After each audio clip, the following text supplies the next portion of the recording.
Oi, eu sou a Luísa e é como aquele ditado de água mole, pedra dura, tanto bate até que fura. Oi, eu sou o Thiago e eu gostaria de falar que o único depósito que a geologia faz não é o depósito bancário, sim depósito de areia. Aqui é o Tauan e eu lembro que quando era criança minha mãe falava: filho, estuda para não carregar pedra. Aqui estou. Deu um pouco errado, né? Ai, ai. Ai, velho. Além de carregar, tu ainda leva pra casa e dá nome. Eu acho que isso é o maior nível de loucura. Pois é. Vamos agora para a sessão de avisos. Os dias 28, 29 e 30 de maio está acontecendo o segundo encontro de geociências. Esse ano, a temática é o planeta que nós temos e queremos. Então, nos dias 28, 29 e 30, está ocorrendo palestras de forma online, vamos ter alguns concursos de fotografias. A gente tem na página do Centro Acadêmico de Geologia, o CAGER, a gente tem todos os informes sobre a semana, sobre o envio de trabalhos e sobre o concurso de fotos. E a inscrição é de graça, hein? O segundo informe que a gente dá é como mais um esclarecimento. Todos os conteúdos que a gente passa aqui no Geocast, eles são importantes, estão contidos em livros. A gente tira todas essas informações, todos os tópicos para a criação do episódio de livros acadêmicos ou então de alguns artigos. Mas a gente gostaria de pedir para os nossos ouvintes que eles não se baseiem só no podcast, né?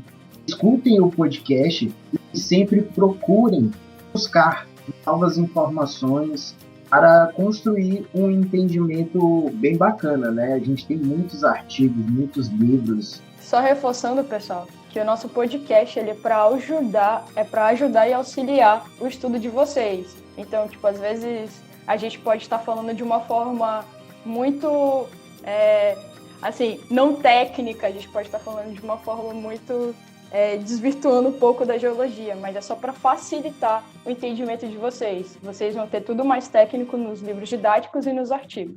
Hoje estamos mais uma vez com Luísa, Maria e Tauan para discutirmos um assunto que tem muita história para contar: as rochas sedimentares. Então, no episódio passado a gente falou a respeito das rochas ígneas, né, que é as rochas que são formadas a partir da consolidação do magma. Neste episódio a gente vai falar das rochas sedimentares, que formam uma forma simples, é uma rocha formada por pedaços de outras rochas ou também de material orgânico que passou pelos processos sedimentares, que no caso é intemperismo, erosão, transporte, posição e, por fim, a lidificação. É muito importante a gente estudar essas rochas e entender a formação delas, porque ela pode nos fornecer informações muito importantes sobre o ambiente no passado, como esse ambiente evoluiu. Você também pode realizar estudos do clima do passado a partir das rochas sedimentares. E uma coisa assim que também é característica, né, assim, exclusiva das rochas sedimentares é que elas podem preservar fósseis. Então você pode, além de saber como era a vida no passado, você pode entender assim como ela evoluiu durante o tempo. Os fósseis ajudam a gente a ter uma visão bem filosófica, quebrar aquela ideia de que o homem é o centro do universo, né? E que existiram, né, formas de vidas anteriores ao homem. Então, e também noção de escala, né? A gente tem fósseis gigantescos e fósseis muito pequenos também. Então, isso ajuda a gente a ter essa noção de que o homem é só um pedacinho que compõe esse todo, né? Outra coisa também mais relacionado economicamente falando é a questão dos reservatórios nas bacias, né, de petróleo, de gás natural, de carvão, que também está muito associado às rochas sedimentares. A gente vê, né, que assim, a gente precisa entender essas rochas, apesar delas, o volume de rochas, assim, comparado ao planeta, é muito pouco, mas mesmo assim ela tem a sua importância, né? Sim, eu acho que uma das características das rochas sedimentares é que, apesar delas, numa escala planetária, né, ela está numa quantidade muito menor em relação às rochas ígneas e metamórficas, mas quando a gente vai falar de superfície, a gente encontra mais essas rochas sedimentares, né? A gente tem 75% da superfície coberta por esses sedimentos e rochas sedimentares. Toda história, ela tem um começo, né? O começo da história da rocha sedimentar é quando ela ainda é uma outra rocha. Então, eu disse lá no início, né, que é formada por fragmentos de outras rochas. O que acontece? A rocha, quando ela é exposta na superfície, ela se depara com condições diferentes da que ela tinha se formado. Quando ele encontra essas condições, basicamente, ele sofre esse intemperismo, esses processos, para promover toda uma readaptação dos minerais a essas novas condições que ele está encontrando. O intemperismo, ele pode ser de três formas. Basicamente, eles são três formas. A primeira delas é o intemperismo físico. Esse intemperismo físico, ele é fruto de forças mecânicas, ou seja, ele vai desagregar a rocha por meio de esforços físicos. E esse processo pode atuar de maior ou menor magnitude, menor grau, em qualquer tipo de clima. Em regiões áridas, por exemplo, os minerais eles podem aumentar ou diminuir o volume de acordo com a temperatura, fazendo com que assim a rocha se frature. Se a gente pegar esse processo, também pode ocorrer em regiões frias, processo de fragmentação da rocha. Essas fraturas, elas em regiões frias podem ser preenchidas por água. Quando elas congelam, ela aumenta o volume, fazendo assim um esforço, surgindo também novas fraturas, porque a rocha vai se fragmentar ainda mais. O bacana dessa parte do intemperismo é que nada acontece de forma isolada. Sempre quando um está acontecendo, o outro já está começando. Porque o próximo estágio, não é nem o próximo estágio, é um outro tipo de intemperismo que a gente tem, é o intemperismo químico. Ele ocorre maior ou menor intensidade, principalmente por conta da água. Que a gente lembra, se a gente lembrar um pouco do ensino médio, a química, a água a gente vê que é o solvente universal. E só que não é só com a água que ocorre o intemperismo químico, né? Pode ocorrer também com o oxigênio atmosférico, é questão de oxidação. Esse intemperismo químico vai ocorrer a dissolução da rocha por conta desses processos químicos, né? A gente tem exemplo de três deles, na verdade, hidratação, hidrólise e oxidação, por exemplo. Hidratação, o próprio nome já diz, vai hidratar as moléculas do mineral e vai expandir a estrutura cristalina, né? Por exemplo, a gente tem nos livros comentando do mineral de anidrita, esse hidratado, o gipso. Na hidrólise, diferente da hidratação que vai adicionar moléculas de água à estrutura do mineral, a hidrólise vai ocorrer uma reação, né, que vai promover a formação de novos minerais. Por exemplo, o KF virando gibsito, hidróxido de alumínio. Outro tipo de intemperismo químico é a questão da oxidação. Ele, na presença de água, ele vai atacar superfícies de ferro, vai alterar o estado de oxidação do ferro ferroso, do ferro férrico, aquele negócio de F2+ para F3+. Como exemplo, a gente tem o piroxênio e a goetita. O terceiro tipo de intemperismo é o intemperismo biológico. Esse intemperismo biológico, só fazendo um parêntese, é o que mais me faz lembrar aquela famosa frase do Ian Malcolm no filme e no livro Jurassic Park, né, de que a vida encontra um meio. Acho muito massa quando a gente vai a campo e vê um paredão de rocha e no meio tem uma plantinha que está surgindo ali. Porque no intemperismo biológico, não só as plantas, né, pode ser escavação de outros animais invertebrados, por exemplo. Mas a questão das plantas é que elas vão aproveitar as fraturas da rocha para justamente ir atrás dos sais minerais, vão fazer ela se desenvolver, né? Eu acho isso muito doido. A vida encontra o meio é uma frase que eu levo para a vida, assim, que me faz encher os olhos toda vez que eu estou em campo. E todos esses intemperismos que ocorrem, né, físico, químico, biológico, todos eles têm alguns fatores que controlam. Por exemplo, no episódio passado a gente falou da série de Bauer e da cristalização dos minerais, né? E isso é um fator que controla a ação do intemperismo. Minerais formados mais profundos, menos resistentes ao intemperismo eles vão ser, porque vai ser muito diferente as condições que eles tinham quando eles formaram e quando eles afloram. Diferente dos minerais que são cristalizados mais próximos da superfície, que eles vão ter uma certa resistência à ação intempérica. Questão de topografia, a biosfera e também o tempo.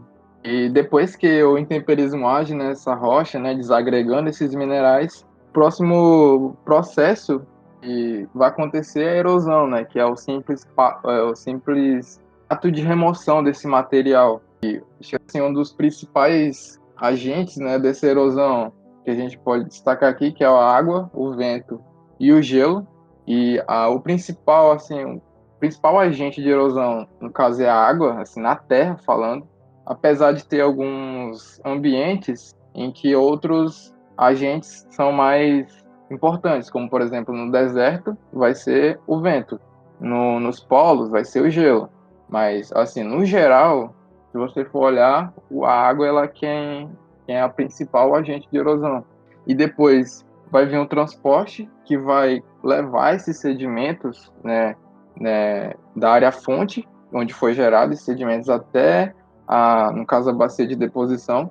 E no caso do transporte, eu vou falar, vai ter 4 principais agentes de transporte. No caso, vai ser a água, o vento, gelo e a gravidade. Mas eu vou tratar especificamente da água, né, já que ela é o agente mais importante. E existem 3 formas que ocorre o transporte desses sedimentos. A primeira delas os grãos são transportados no fundo do rio, no leito, onde ele vai rolar, ele vai ser arrastado. Outra forma em sedimentos em suspensão, geralmente são bem pequenos, que eles acabam eles não entram em contato, né, com o fundo, mas eles ficam suspensos na água. E outra forma é quando eles são dissolvidos, ou seja, quando tem elementos que estão na água.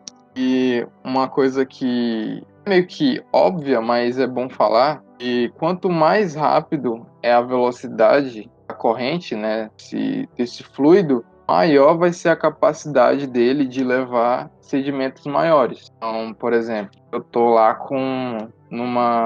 pego uma rocha, eu vejo que os grãos dela são muito grandes, sim, bem grandes mesmo. E então você imagina, então quer dizer que a energia, esse ambiente que formou essa rocha era alta, para que ele conseguiu levar esse sedimento até o local de deposição, né, desse sedimento. Se você pega uma outra rocha e você vê que tem sedimentos bem pequenos, então você já pensa, opa, então a energia aqui nesse ambiente é menor, né? Já que a gente for acompanhar essa ideia de transição, assim, diminuindo a velocidade, sedimentos maiores estão relacionados a um ambiente com alta energia, e os sedimentos menores estão relacionados a um ambiente de energia mais baixa.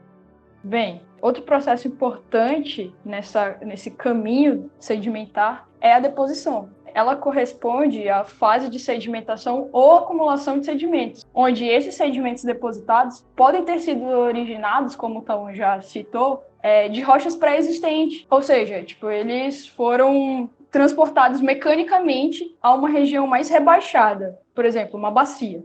E também podem ser formados in situ, lá dentro da bacia mesmo. E no caso dos sedimentos químicos, eles chegam na bacia na forma de solução, ou seja, eles ainda não são minerais, eles ainda não são grãos. E aí eles se precipitam dentro da bacia, e aí a gente tem o que a gente chama de sedimentos autóctones. E também, no caso daqueles que vêm de fora da bacia, transportados mecanicamente, a gente chama esses sedimentos de sedimentos alóctones. Também a gente pode ter sedimentos biogênicos, e eles podem ser precipitados por atividade biológica ou por minerais não dissolvidos de resto de organismo de bichinho. À medida que essas camadas de material sedimentar vão sendo depositadas ao longo do tempo geológico, os sedimentos vão sendo soterrados e compactados. Aí, a partir desse momento, os sedimentos estão sujeitos ao que a gente chama de diagênese, que são os processos geológicos, físicos, químicos e biológicos de baixa temperatura. Mas, à medida que eles vão sendo soterrados, eles vão aumentando de temperatura e aumentam também a pressão. Só que a gente tem que lembrar que as rochas sedimentares, elas são formadas em superfície, ou seja, a temperatura dela não é como se fosse a de uma rocha ígnea ou de uma metamórfica para ser formada. Por isso que quando a gente vai tratar de diagênese, a gente acaba falando que é um processo geológico de baixa temperatura. Bem, conforme essa pressão vai aumentando, ela auxilia na compactação do material sedimentar. E durante o soterramento, é muito importante a gente ficar ressaltando que tem água saturada percolando entre os sedimentos. E essa solução, ela se precipita nos poros presentes. Ou seja, quando ele já está compactando, ele está diminuindo os poros, né? Que para a gente formar uma rocha, a gente vai ter que diminuir um pouco os poros para os sedimentos ficarem mais juntinhos. E à medida que a gente vai soterrando, ainda tem água em solução lá nesse material. E essa água, ela se precipita nos poros que tem ali naquele pacote sedimentar. E ele forma um cimento que vai agregar todo esse material sedimentar em consolidado. A cimentação, que é um processo também, é uma parte da diagênese, a cimentação e essa compactação, eles são de grande importância para a litificação. A litificação é o processo de transformação de um material friável e inconsolidado em rocha sedimentar. E quando a gente vai falar, quando a gente chega finalmente na nossa rocha sedimentar, que é com a litificação, a gente já pode começar a querer classificar essa rocha. E eu não sei se vocês lembram, mas quando eu estava falando da deposição, ela pode ser depositada de forma mecânica ou in situ. Ela pode ter sido transportada mecanicamente para dentro da bacia.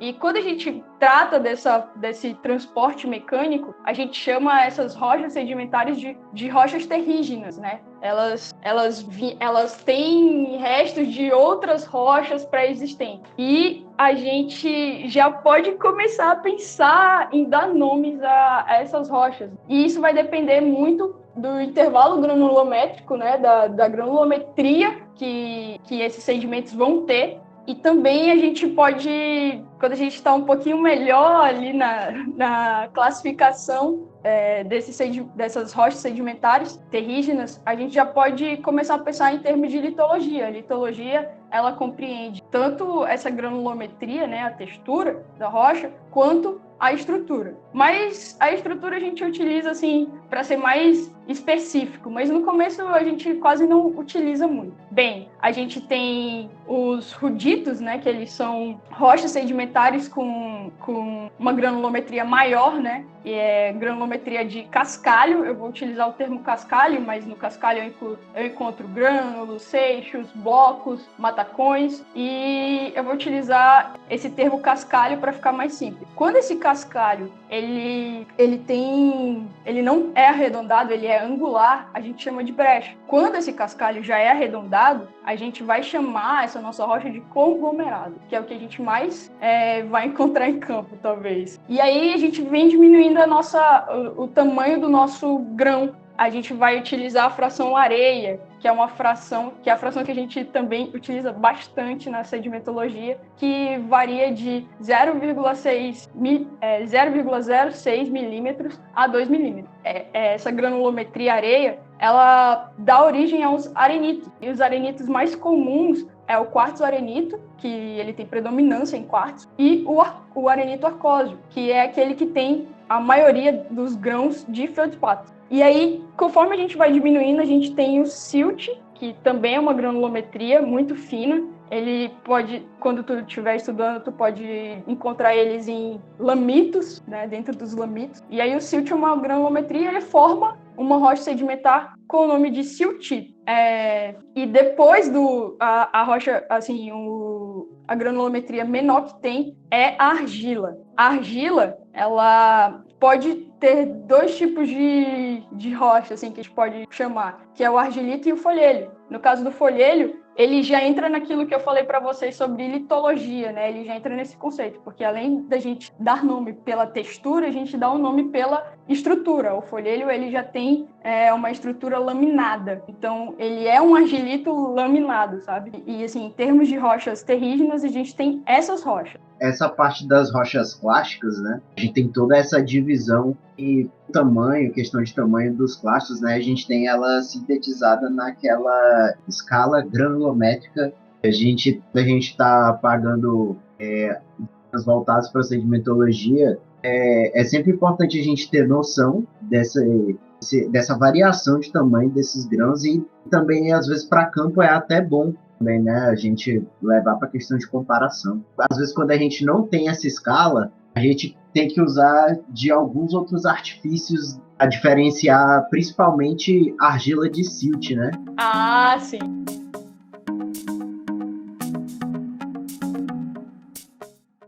Das formas, né, que é muito comum da gente identificar uma argila, no caso de pôr a língua na rocha, né? E se ela grudar, então quer dizer que é um argilito Argila. ou um folhelho. É isso. Aí você pensa, mas eu vou colocar minha língua na rocha, não sei o quê. Cara, no carnaval você põe a língua em cada lugar e Menino! uma rocha não é nada, cara. Cara, Eita, outra coisa legal sobre os lamitos, né, Deus. que são essas rochas de sedimentos mais finos, é que geralmente eles podem conter fósseis. Então, geralmente os fósseis, a maioria deles, pelo menos, estão associados a rochas com sedimentos mais finos, né? Isso a gente vê nos nossos guias de campo também. Queria adicionar uma coisa aqui que é a respeito dos grãos também, a parte de seleção e arredondamento, porque a seleção de grãos, ela vai falar justamente sobre a constância de energia de um ambiente. Por exemplo, pego uma rocha e eu vejo que os grãos que compõem essa rocha, elas têm um tamanho parecido, então quer dizer que a energia desse ambiente era constante, era a mesma. Por exemplo, a praia. Você pega as areias de lá, você pega um punhadinho e você vê que eles vão ter tamanhos parecidos. Então quer dizer que ali é um tipo de energia constante. Agora, uma mistura de tamanhos, você pega uma rocha que tem um cascalho e areia, tem silt, tem argila. Então quer dizer, a energia não é constante nesse ambiente. E onde que ocorre, assim, comum deslizamento de terras, é que leva tudo que tem pela frente, até casa. Eu acho que Pode falar. Eu acho que, principalmente quando a gente começa o curso de geologia, né, a gente vai para campo assim a primeira vez, ou já foi para campo antes de entrar na geologia e ver esse tipo de rocha. Acho que no primeiro momento a gente acaba não tendo noção do tamanho da história por trás daquele afloramento, por trás daquele tipo de rocha, né? O que aqueles minerais ou no caso das rochas sedimentares, o que a rocha pré-existente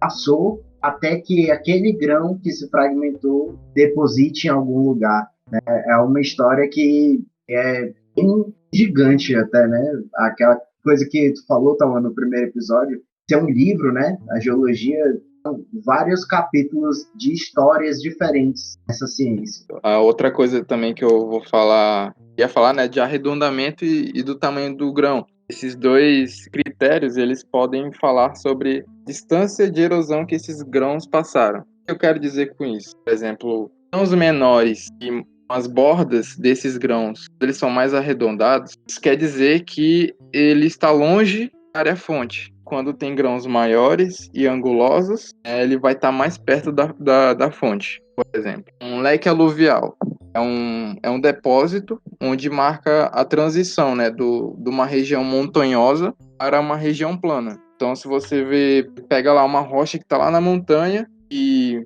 pegando em temperismo físico, ela vai desagregar os minerais. Inicialmente, os grãos eles vão estar grandes e angulosos. E à medida que ele vai sendo erodido e transportado, ele vai começar a se arredondar. ele vai entrar em contato, vai bater com outros grãos. Isso vai fazer com que ele meio que essa erosão ela molde o grão de forma que ela fique arredondada. Então, se você pega lá os sedimentos que estão na montanha, você vai ver que ela vai estar angulosa e grande. À medida que você vai descendo em direção a essas regiões planas, você vai vendo que esses grãos eles vão começar a ficar pequenos, mais arredondados. Então, acho que é legal você entender isso, para quando você vê lá na rocha, você vai, caraca, então quer dizer que essa rocha aqui, ela estava perto da fonte. Essa rocha aqui, ela estava longe da fonte. É bem legal olhar esse ponto, né? Eu acho que Exatamente. assim, o cascalho ele é muito legal porque quando a gente olha para ele, eu acho que essa noção de distância da área-fonte é a que vem primeiro, porque o cascalho ele pode estar anguloso, ele pode estar arredondado e assim, dependendo do que ele é constituído, realmente vai demorar um pouco para ele ir diminuindo e sendo diminuído, né, pelo transporte. Então, tipo, o cascalho tem um mineral não, né, uma rocha que vai sendo transportada que ela é exclusiva, ela é metamórfica e ela tem exclusivamente minerais de quartzo. E o quartzo, ele já é um mineral muito resistente. E quando ele é um quartzito, ele se torna mais resistente ainda. Então, aquele seixo que a gente conhece tipo quartzo-arenito. E ele quartzo-arenito não, ele é esse É o quartzito, quartzito. né? Ele é o quartzito e ele é muito resistente. Então, às vezes, quando a gente vê ele muito arredondado, é porque ele percorreu um grande caminho. No ciclo das rochas até, né? Porque ele foi metamorfizado. Falando agora, a Luísa falou, né, do sedimento ou das rochas detríticas, né? Agora eu vou falar que também é uma outra visão, né, que é as rochas químicas, que são formadas por precipitação. Existem três tipos principais, no caso, os evaporitos, silicatos e os carbonatos. Não é silicato, é siliciosos. E o evaporito, vou falar primeiro do evaporito, ele é uma rocha formada onde há muita evaporação de água. Por exemplo, em bacias fechadas, onde a água, os rios levam água até a bacia, mas não existe um outro meio para essa água sair. Tem um outro rio que tira essa água, né, dessa bacia. Então, esses ambientes, eles são caracterizados por ter muita evaporação. Quando você tem uma alta evaporação, os elementos que estão nessa água, ela vai começar a concentrar. Então, eles vão se precipitar no fundo desses lagos, né? As principais rochas que se formam nessas bacias são gipso e a halita. Inclusive, eu tava com curiosidade que o gipso, ele é usado na água na fabricação de cerveja. Acho que é uma coisa a ver com para realçar o sabor da cerveja. É Então, olha sério isso? aí, eles Nossa, eu utilizam não sabia sais, disso aí. eles usam halita também e usam calcita, que é um outro mineral também que eu vou falar mais à frente. É uma coisa muito massa e juntando duas coisas em uma, cerveja e geologia.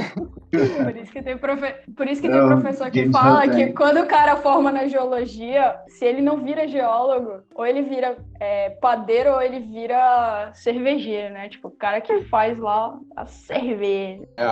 E a outra rocha, outro tipo, né, que é os carbonatos, que são compostos, né, por carbonato, como o próprio nome está falando. E no caso, os principais minerais que se representam são o calcário, o dolomito, também tem a aragonita. E o calcário que é composto é uma rocha, na verdade, é composto pelo mineral calcita, é o CaCO3. É uma coisa legal desse mineral é que para identificar ele, você pode pingar um pouquinho de ácido clorídrico nele ele vai fervescer. Então, para você identificar que é o calcita. E no caso do dolomito, você também consegue fazer isso, mas você tem que deixar ele em pó para ter essa reação. O outro tipo, né, que é os siliciosos, são aquelas rochas sedimentares que são ricas em quartzo, porque esse quartzo, ele é um quartzo extremamente pequeno, que a gente chama ele de quartzo microcristalino. E ele ocorre de maneira biológica, eu acho que como o Thiago vai falar, e também ele pode ocorrer de forma da precipitação de sílica a partir de uma solução. Aí você pensa, mas você não falou que o quartzo era um mineral resistente e tal? Ele mas assim, em determinadas condições ele acaba sendo solúvel, como por exemplo, em águas com um pH mais alcalino, ele tende a ser muito solúvel. Então, por exemplo, se você tem essa água com pH alcalino e de repente ela entra em contato lá nos poros da rocha, isso vai acabar fazendo com que esses minerais, a sílica presente na solução, ela acaba precipitando nesses poros. Então, inclusive, isso é um processo de diagenético também importante, que forma essas rochas. O scherst, no caso, são essas rochas sedimentares ricas em quartzo microcristalino. O terceiro tipo de rocha que a gente tem nas rochas sedimentares, né, são as rochas sedimentares orgânicas ou biogênicas, né? Por que tem esse nome? Porque não somente de outras rochas, né, a rocha sedimentar pode se formar, né? Os próprios fragmentos e partes de animais, por exemplo, podem ser um clasto, podem ser um grão, que é o que a gente chama de bioclastos, né? Então, essas rochas sedimentares orgânicas, elas são produzidas por esse acúmulo desses sedimentos, né, desses bioclastos, ou outros minerais por conta de atividade de organismos. Por exemplo, nos depósitos biogênicos, a gente tem questão de tufa, lignito, hulha, antracito, que são termos relacionados a carvão, o próprio petróleo, quanto da matéria orgânica, os calcários dos recifes, por exemplo, já vi em alguns livros falando espongilitos, né, que são formados por espículas de esponja. Eu acho que um dos mais famosos também, junto com o petróleo em depósitos biogênicos, é a questão de coquinas, né? A coquina, na verdade, ela é uma rocha formada por fragmentos de conchas, né? É quase que inteiramente formada, ou a grande maioria, em questão de porcentagem, a questão dos fragmentos de conchas, né? Então, eu acho que essa questão, esses diferentes tipos de rocha, dá para a gente ter uma noção do quão amplo é essa parte das rochas sedimentares e o quão ainda tem além para ser descoberto, né? E a gente tem vários livros puxando sempre coisas novas, né? E eu acho que é assim que a gente constrói o conhecimento científico, né? Quando alguém cita alguma coisa nova, aí alguém analisa, se aquilo condiz, se condizer, e assim as ideias vão se espalhando, né? É assim que muitas ideias de conhecimento científico foram se espalhando. Alguém propôs, outros testaram, viram que dava certo, e assim foram se criando linhas de pensamento nesse meio científico, né? E a geologia não foge disso, porque é ciência pura. Como a gente sempre fala no congresso, a geologia é foda pra... Vou falar, hein? É foda. Geologia é foda pra caralho, né? É foda pra Isso aí, caralho. meu amigo. Ai. Então, Bem, acho que é isso. acredito que seja. Acho que é isso, né? A gente tem mais alguma coisa? Só teria as sugestões, né? Sugestões de livros, Sim. artigos, tal. Alguém tem algum? Uma coisa legal que eu acho que de falar, o calcário, ele foi utilizado para construir as pirâmides do Egito também. Não sabia essa informação. Cara, eu fiquei assim, uau. Bom, vou deixar aqui como uma sugestão a galera ver. O capítulo número 9, Decifrando a Terra, que é do grão à rocha sedimentar. Eu acho que é um bom capítulo para o pessoal entender a questão de erosão, deposição, diagênese, os processos que passa o grão até se formar a rocha. Bem, acredito que para entender eu posso passar então o capítulo 8, que o nome do capítulo é Sedimentos e Rochas Sedimentares. Ele também tá bem resumidinho, bem legal para entender. E também, caso você fique perdido nos livros feitos, eu também aconselho vocês entrarem no glossário da CPRM, que lá tem alguns conceitos que você pode estar que pode estar até de uma forma mais clara do que em alguns livros didáticos. E também tem o Sugio, caso você queira se aprofundar um pouco mais, ou o Sgarbi, que também tem um capítulo de rocha sedimentária, que também é muito bom. Se não encontrarem os capítulos em PDF, né, caso não tenha o livro, pode botar no YouTube Sistema Terra. E nesse Sistema Terra é uma série de vídeos, 26 vídeos da Unesp, se eu não me engano, a Unesp. Univesp, né? E nesses vídeos é o autor Decifrando a Terra que dá a aula, o Wilson Teixeira, e tem também o professor Paulo César Giannini, eu acho. Se não me engano, é Giannini o nome dele. Paulo César Bogiani. Isso, Paulo César Bogiani. E lá eles vão explicar desde o início da geologia, né? O Paulo César Bogiani que começa a explicar mais essa parte das rochas sedimentares. É bem bacana.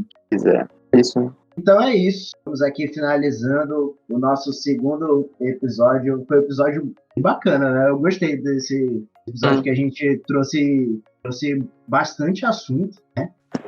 E assim a gente vai construindo para os próximos, né? Tchau, Luísa. Tchau, Tauana. Tchau para quem nos escutou dessa vez. E lembrando que próximo episódio, rochas metamórficas, hein? Olha aí, rochas metamórficas vão vir no nosso próximo episódio, beleza? Tchau, pessoal. Hashtag fica em casa. Hashtag fica em casa. Hashtag fica em casa e hashtag adia Enem também, por favor. Ah, exatamente. Outra coisa importante, mas seguindo. Olha o partidário. Tô zoando. Ai. Tchau, pessoal. Tchau, galera. Tchau.